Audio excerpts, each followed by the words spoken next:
প্রতিষ্ঠার ৩৫ বছর পরও নাগরিক সুবিধা থেকে বঞ্চিত বাকেরগঞ্জ পৌর এলাকার জনসাধারণ। রাতে নির্বিঘ্নে চলাচলের জন্য সড়ক বাতির সুবিধা থেকে বঞ্চিত রয়েছেন তারা। এমন অবস্থায় অন্ধকার পথ পাড়ি দিতে গিয়ে প্রতিদিনই ঘটছে ছোট বড় দুর্ঘটনা। পর্যাপ্ত বরাদ্দ না থাকায় কার্যকরী ব্যবস্থা নেওয়া সম্ভব হচ্ছে না বলে জানিয়েছে পৌর কর্তৃপক্ষ। বরিশালের বাকেরগঞ্জ প্রতিনিধি জিয়াউল হকের পাঠানো তথ্যচিত্রে বিস্তারিত ডেস্ক রিপোর্টে। ১৯৯০ সালে প্রতিষ্ঠিত হয় বরিশালের বাকেরগঞ্জ পৌরসভা। এটি দেশের একটি ক শ্রেণীর পৌরসভা। তবে দুঃখজনক বিষয় হলেও প্রতিষ্ঠার ৩৫ বছর পরও নাগরিক সুবিধা থেকে বঞ্চিত এই পৌরসভার বাসিন্দারা। কর্তৃপক্ষ পৌরসভার ৯টি ওয়ার্ডে বিভিন্ন সময় দুর্যোগ ব্যবস্থাপনা ও ত্রাণ মন্ত্রণালয় থেকে প্রাপ্ত বরাদ্দের অর্থ দিয়ে স্থাপন করেছিল সৌর বিদ্যুৎ চালিত সড়কবাতি। তবে রক্ষণাবেক্ষণের অভাবে সড়কবাতিগুলোর অধিকাংশই বর্তমানে অকেজো। এখন তাই অন্ধকারে ঢাকা সড়কগুলোতে প্রতিদিনই ঘটছে ছোট বড় দুর্ঘটনা। এই বাতিগুলো রাত্রে জ্বলে না এবং খুবই অসুবিধা। অনেক লাইটগুলো জ্বলে না, আগে দিছিল এই লাইটগুলো অফ হয়ে গেছে। এখন অন্ধকারে মানুষ আসতে খুব কষ্ট হইতেছে। আমাদের এখানে রাস্তাঘাট অন্ধকার এবং অনেক চুরি ডাকাতি হচ্ছে। আমাদের সবার চলাফেরা করতে খুব অসুবিধা হইতেছে, নানান সমস্যার সম্মুখীন এবং চুরি ডাকাতি তো লেগেই আছে। সরকার থেকে পৌরসভা থেকে সৌর বিদ্যুৎ দিয়েছিল, এখন সেগুলো অকেজো হয়ে গেছে। অকেজো হওয়ার বিধায় রাস্তা অন্ধকার।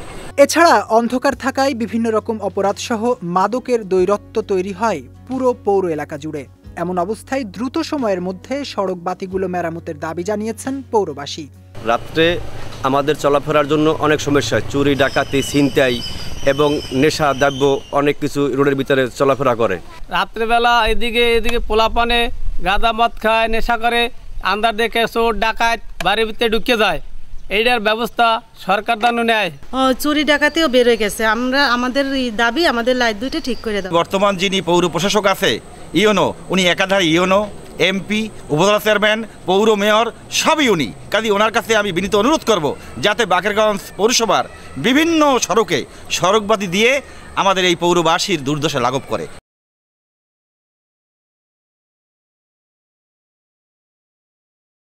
পর্যাপ্ত বরাদ্দ না থাকায় কার্যকরী ব্যবস্থা নেওয়া সম্ভব হচ্ছে না জানিয়ে সার্বিক বিবেচনায় দ্রুত সময়ের মধ্যে অচল বাতিগুলো মেরামতের পাশাপাশি নতুন সড়ক বাতি স্থাপন করা হবে বলে জানিয়েছে পৌর প্রশাসন। প্রায় ৩,০০০ সড়ক বাতি দরকার পুরো পৌরসভাকে আলোকিত করার জন্য। সেখানে আমার আছে মাত্র ৩০০টি। পাশাপাশি আমার অনেকগুলো সড়ক বাতি এখন জ্বলছে না, কার্যকারিতা নষ্ট হয়ে গেছে। তো সেক্ষেত্রে আমি আসার পরে আমি কিছু সড়ক যোগ করেছি। তারপরেও আমার প্রচুর সড়কবাতি দরকার। আমরা শীঘ্রই একটা প্রজেক্ট দিচ্ছি, আশা করছি সেই প্রজেক্টের মাধ্যমে আমরা পুরো শহরকে আলোকিত করতে পারব। বাকেরগঞ্জ পৌর এলাকার বিভিন্ন ওয়ার্ডে ৩ শতাধিক সৌর বিদ্যুতের সড়কবাতি থাকলেও এর বেশিরভাগই রয়েছে অকেজো। বিজয় টিভি নিউজ ডেস্ক।